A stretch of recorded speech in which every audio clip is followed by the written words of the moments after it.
镜周刊报道，昆凌今7日受邀为巴黎珠宝品牌 Showmat 高雄汉神专门店开幕站台，她身穿黑色小洋装，小露酥胸，搭配总价约2000万元之 Insolence 系列珠宝，甜美却又不失个性。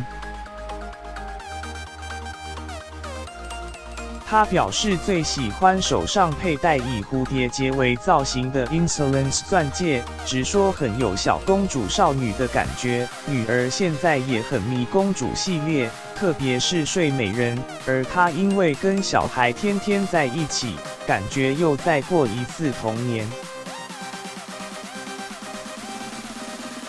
出席活动扮成公主模样，但昆凌却自己内心像个王子。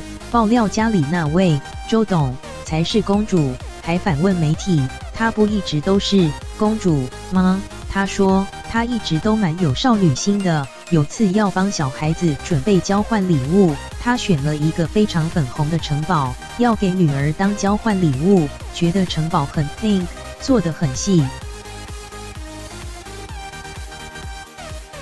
对于即将到来的白色情人节，昆凌坦言还没想好要送什么礼物给老公，但现在说了也就不惊喜了。除了珠宝外，夫妻两人私下都会制造小浪漫或代表两人的小暗号。有次两人去夏威夷，曾做了刻着两人名字的皮手环，看到手环就会想起在夏威夷的回忆。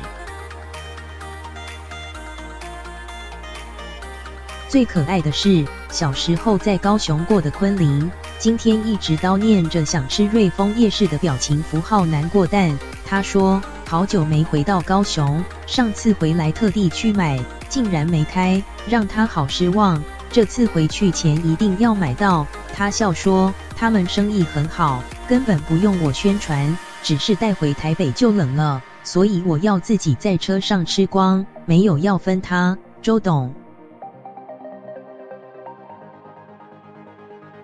延伸阅读，